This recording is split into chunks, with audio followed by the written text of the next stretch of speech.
Hey everyone, we're just gonna be getting situated for a bit, real quick. I'm just going to plug some things in here. I'm gonna give it like a minute or two.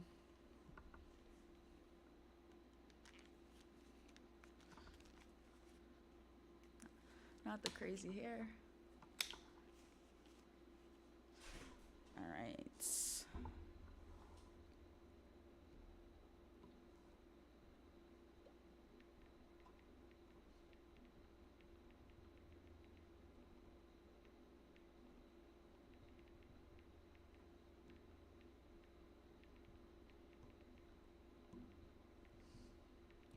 All right. All right. So I cannot pull up all of the manga for everyone to see because of copyright and all that stuff. So um, let me see. I'll bring this up more, yeah, because I don't want to get flagged and stuff like that. So you guys won't be able to see all of it, but I'll be reading it and all that stuff and reacting to it in real time and stuff like that. So, all right, let me bring this up. Out. Oh, actually, put this on low.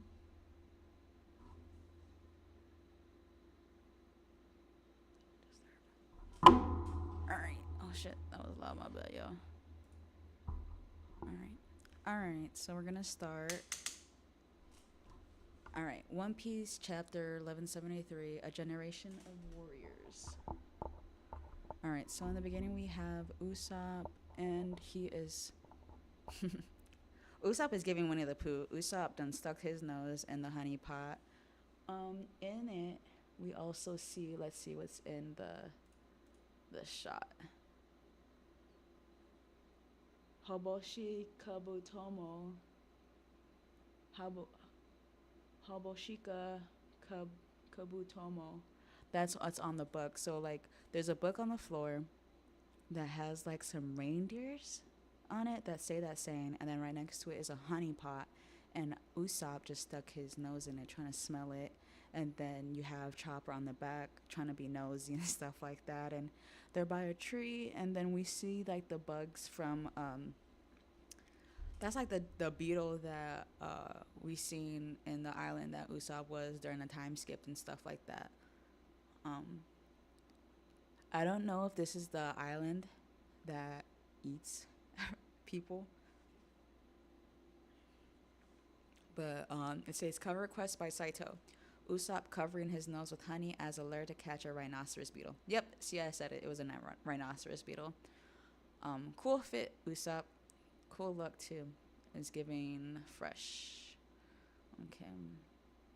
So for notes today, Oda said, "Bet you're all really enjoying Kuso Megani's TikTok content." Me too. They're so creative. Ichiro Oda. We're gonna have to check that out. Who you telling me that Oda is checking fucking TikToks now for One Piece?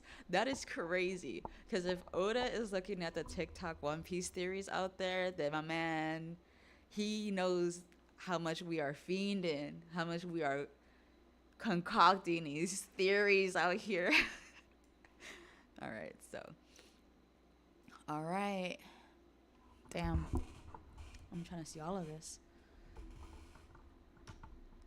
So we see the Domi Reversi Giants directly on the right side opposed to the regular Giants that Ja Rule is leading. And it's a really nice like spread. They did a really good job with all the details. We see Dorian Brogo and their demon Domi Reversi, um, you know, transformation. We also see the guy that got transformed when he got stuck in between. It says the demonic army advances, and they're with their pitchforks, and they're about to directly collide with Ja Rule and his men. And in the background, we see like the houses and the architecture um, of Elbaf. And I think it's really cool because back here, I don't know if you guys, you can't really see it, but like let me see, just move it just a little bit. Do you guys see this over here? I don't know. Like, there is a house back here with a skull on its head, and it's very much giving the houses that Big Mom was like was staying at. Like if you guys look, um, you guys can't see it. It's past this tower. Let me see.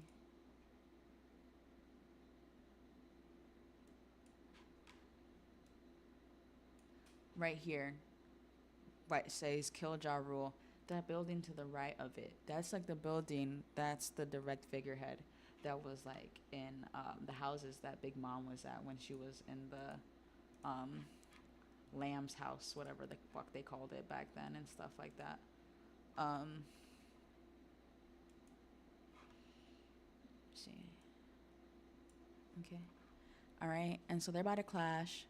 We see Brogy and Dory about to attack. They're like smiling, grinning, whatever. They're standing well above the. I think Oda might be doing this for scaling because the demonic giants are really a lot taller than the regular giants, and you can tell, and you can use the buildings to scale that. And Ja Rule says, Dory, Brogy, it's unthinkable to see you like this. And he's holding his knife. And then you got Harud in the next panel saying, what's this plan of yours, Zoro? And he says, first things first, is it okay if I cut those guys down? And Harudin's like, it is, but we're up against the entire giant warrior crew. Saving Elder Ja Rule is our top priority, but these warriors have all earned our respect. Try to spare their pride at least. And then, like, the two demonic giants turn around. They've noticed Harudin and Stanson, and they turn around. They're like, oh, you're in this area? Y'all just talking. Oh, we see you. And then Harudin's like, oh, we've been spotted. And then Stanson's like, oh, don't let them surround us. The next panel, we have those same two giants saying, hey, did you finish your quest to unite all the giants of the world? They're making fun of Harudin. They're like, yo, Dream, did you finally do that? And they're like, yeah, right. By now they have to know that this is never gonna happen. And then this is the laugh. Let me see. That's his laugh. And then they're like, they didn't like that shit talking. So Stanson and Harudin are like, actually go for it, Roanoa. And then he's like, okay, brothers, you got it. Period. And then he leaps like a flea off of fucking Harudin's fucking shoulder. So these are like, we're in the land of giants. And if whoever's watching, you don't read One Piece. Humans, giants, it's going to give flea size. If I'm a giant and I have a human, it's a flea. So he jumps off of Harudin's shoulder like a fucking flea. And he says, I see you won't get trapped in between them if you approach from above. And he goes, yeah, clever move. And then so Zoro's jumping up in the middle, and then the two split, and they're about to circle him in from the sides, right? And he says, let's circle him around from the sides. And he's like, roger that, Harudin. And then so they're surrounding the giants because we're playing Dami Reversi, right? This is a game of Othello, right? Of Reversi. So we have to surround our opponents in order to turn them back into like regular like non-demons and stuff like that. So that's a good thing. Harudin and Stanson are around them. So Zoro is coming from above, and he says, and they look up the demons, and they're like, oh, above us, that puny human. And then my boy's like, 3 sword style, secret technique. And he really does look dope with his glasses is giving that one guy from Black Clover. That's what it's reminding me of, that one, the leader of the Purple Orcas. I don't know if you guys saw that, Black Clover. That's what Zoro's eyewear is giving. But he starts a new secret technique, crossing of the 6 paths.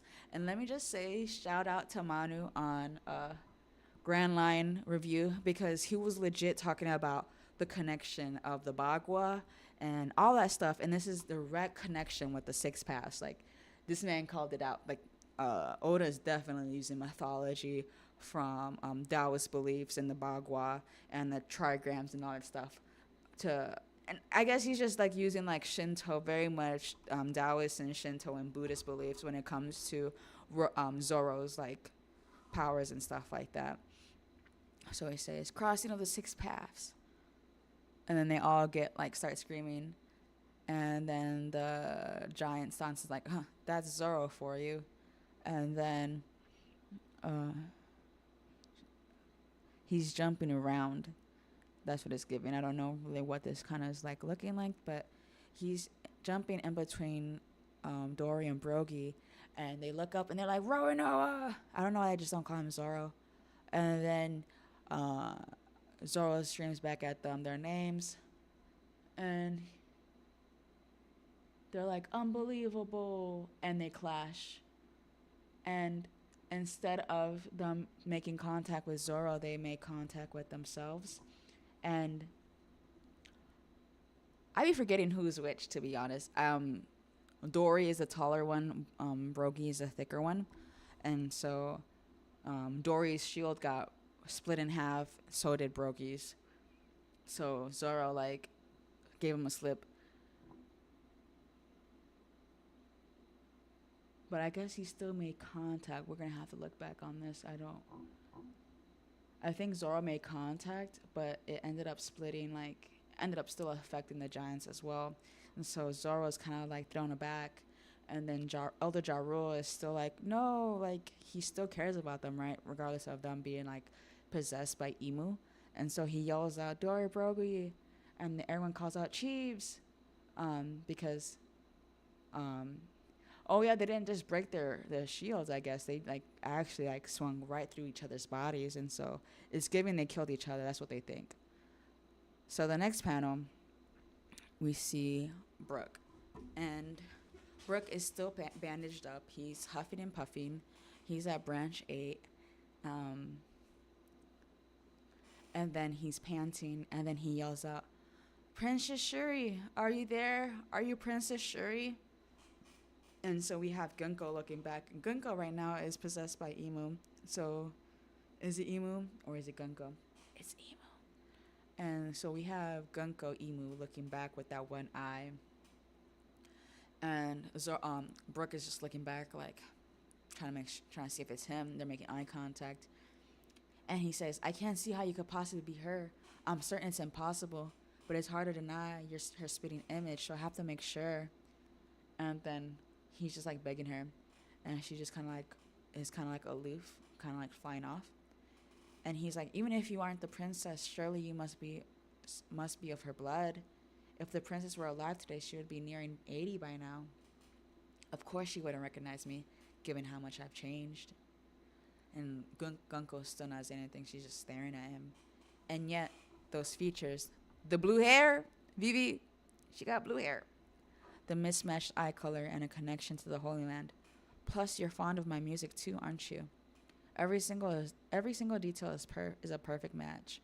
Princess Shuri. So he's asking her, is that you? And he says, I had hoped I'd go the rest of my life without ever having to think about you again. I owed everything to the man whose life you took.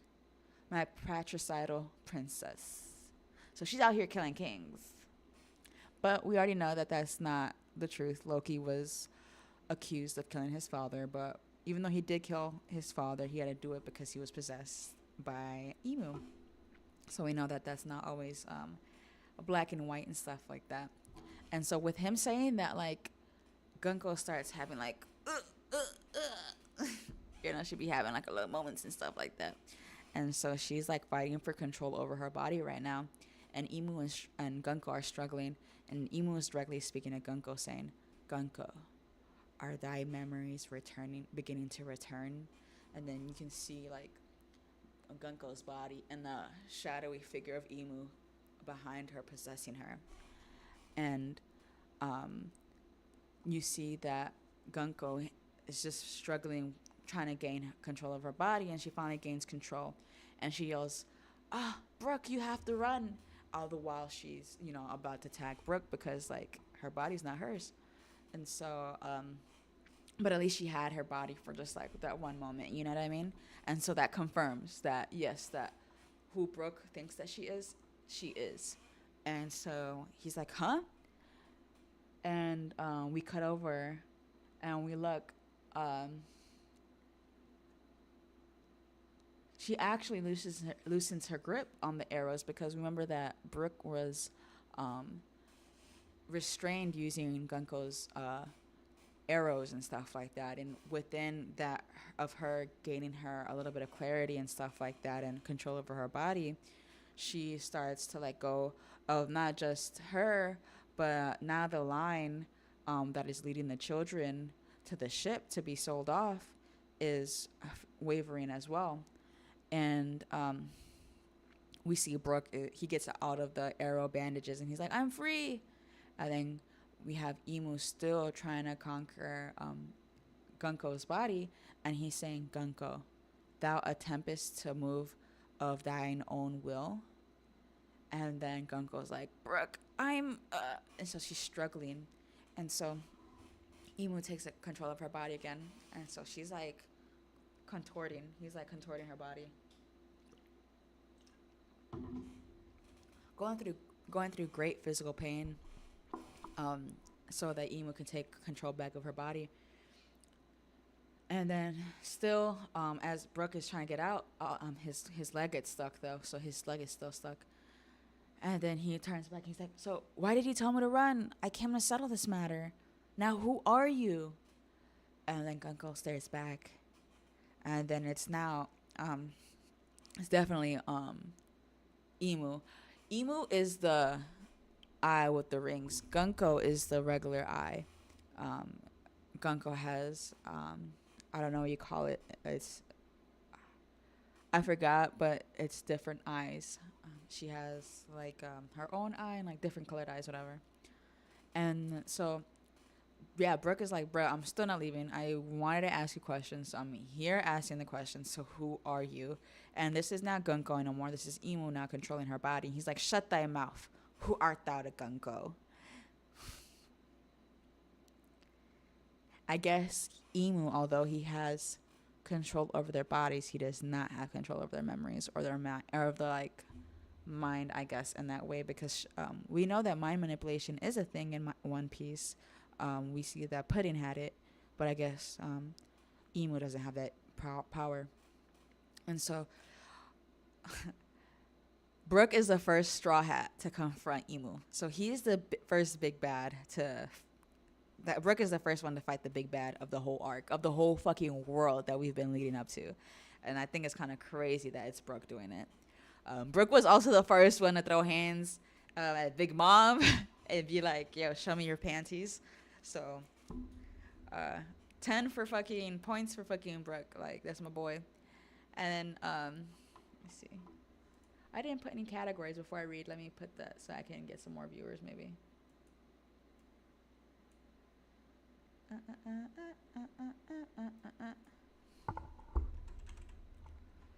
I be trying to update this stuff on this thing called Restream.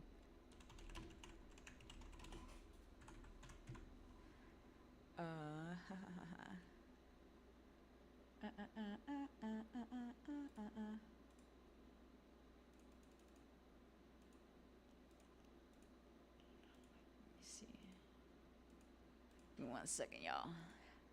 I just want to add some tags real quick. I didn't realize that the information on OneStream didn't transfer over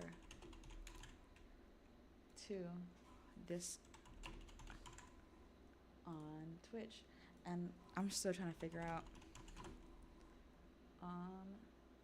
all of this social media stuff or stream stuff. Mangas. All right.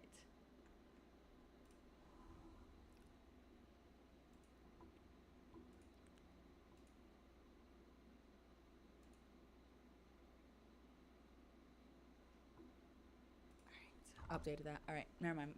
Back to the story, guys. My bad.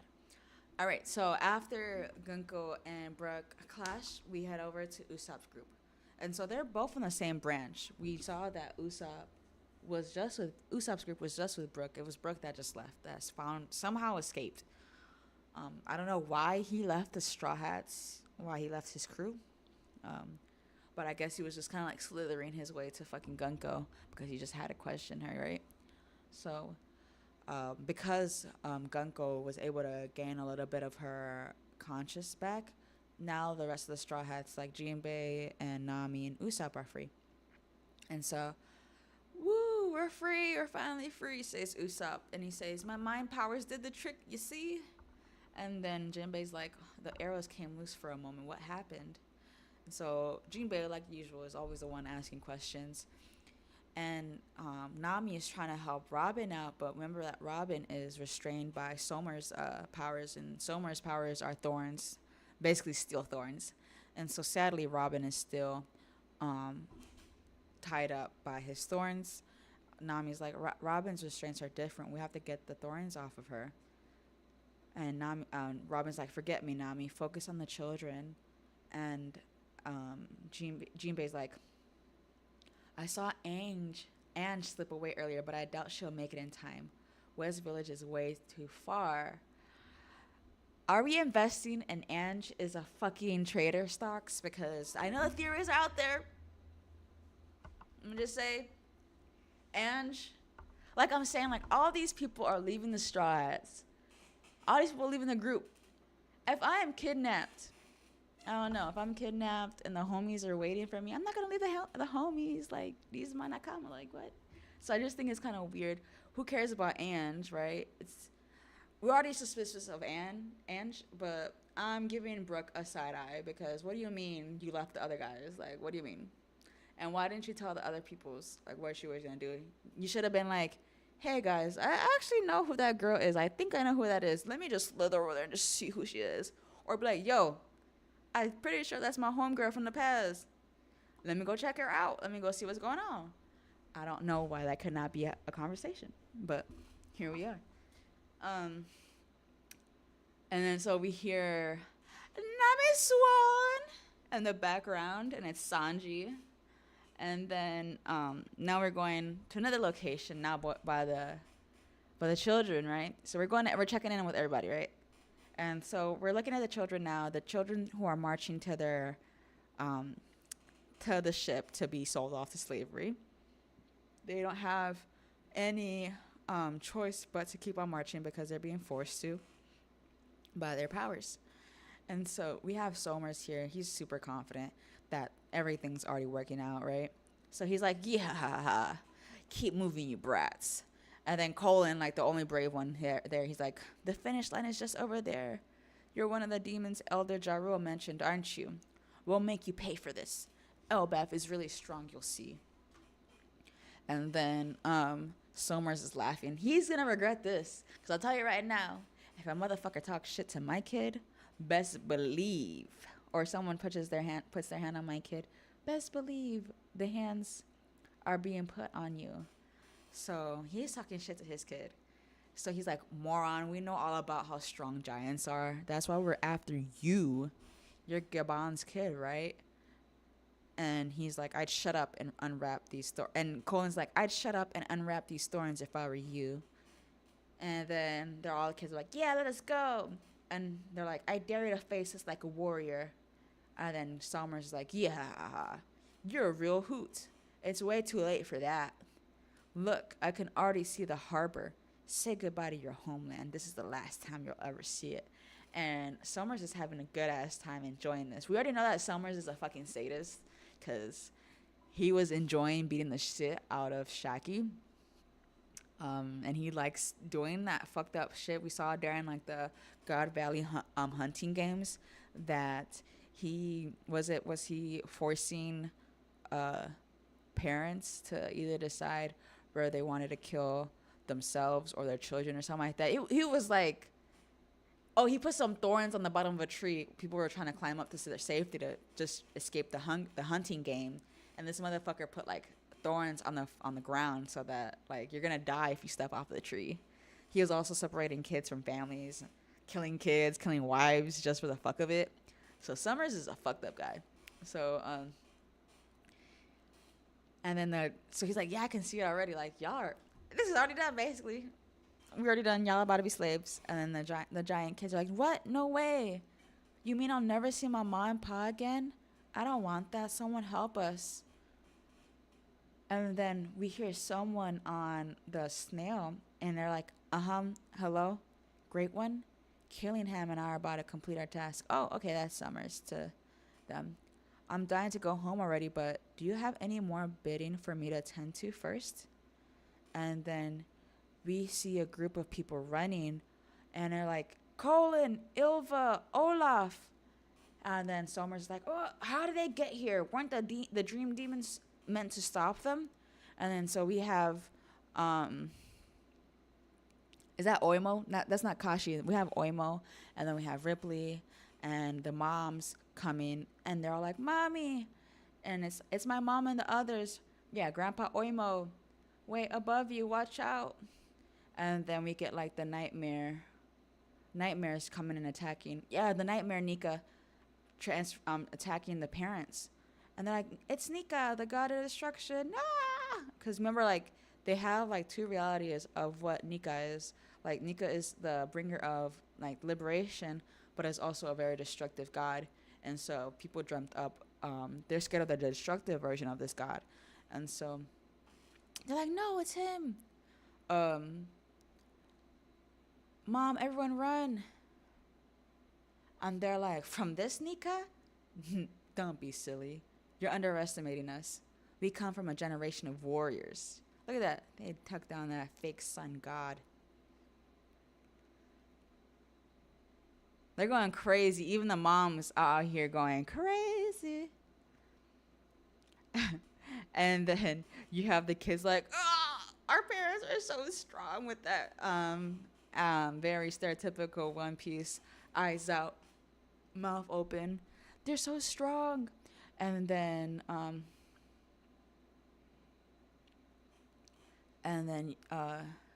he glares back at the children like the Nika, and he starts stabbing the children like, and the rest of the giants are like around. They're like, the kids are there. We won't make it even if we sprint. The ones that are trying to catch up at the end, and it was Gerd, Goldberg, and that one Roto. That's his name, I think, right? The Rudo. They come, and they're about to start a combo attack, and so Gerd goes to Goldberg. She's like, "Let's do it, Goldberg," and he's like, "Right." And they're about to say two generals, and then you get Road. Oh, that's not, yeah, Road. He's like, "Wait, let me join in. I'll save you, little bro." And so it's all three of them. They're like, "Three generals. Go Koku sovereignty." Dang, they don't beat that monster up. And then so we see like the monster falling away, and then Summer's like, "Oh," because the monster is falling towards Summer, and he's like, "Oh, back off before you crush me." So he like swats it off of him, the big monster that's heading his way, but without realizing, he swatted the monster into the ship that he was going to transport the giant kids into, and he turns around, and he's like, oh, "The ship, oh shit!" And that is the end of the chapter.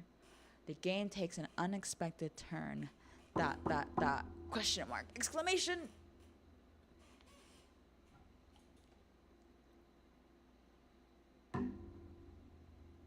So, I think this was a good chapter.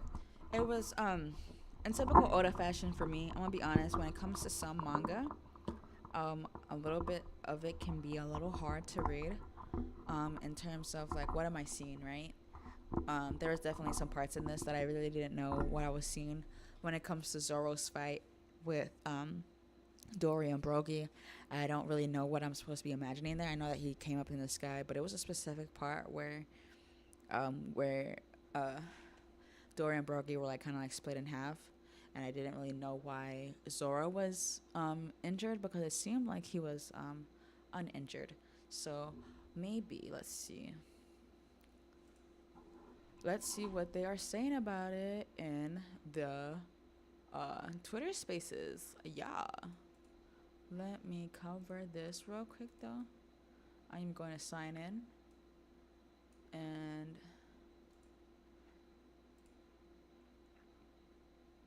I don't want you guys seeing my data.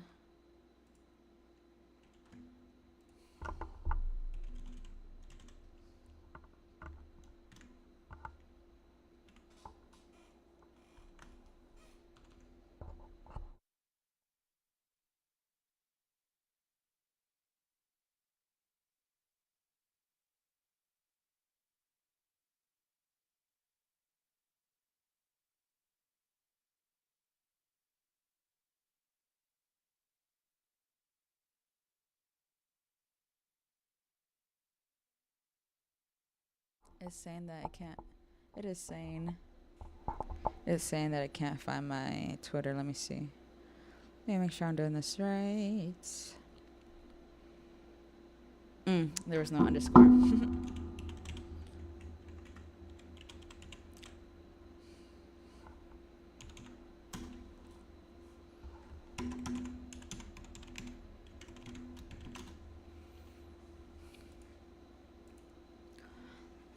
All right, OP 1173.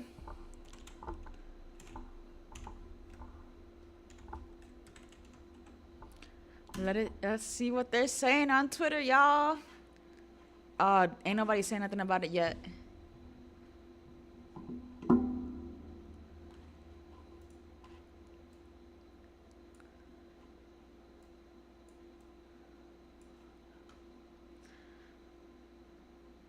Let's see.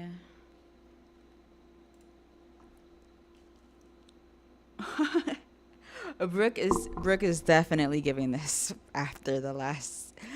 My boy Brooke, ain't nobody touching Brooke at this point. Like, let's be honest. I get it. Dios Zoro, qué bueno eres, joder. Cómo te puto amo, Dios. I'm telling you, people like love Zoro, man. Like, good for them for being able to realize what the fuck that was. Gunko's true identity revealed? Question mark? One Piece. Maybe I should be doing like live streams and stuff like that, or Twitter things like that. Yeah, I think that's what I'm gonna start doing. People are laughing at Somers.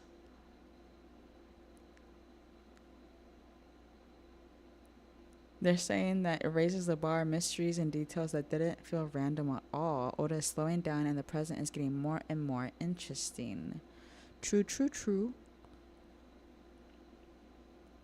I want to see what people are saying. I'm just kind of annoyed though. We still haven't seen Luffy. We still haven't seen Loki. I want to know what Loki's powers are. You feel me? But yeah, guys. So that was the chapter. Thank you guys for joining. I'm going to eat real quick, and then I'll see you guys in a few. Thank you guys. You guys have a good night, and I hope you guys enjoyed it, and I hope you guys enjoyed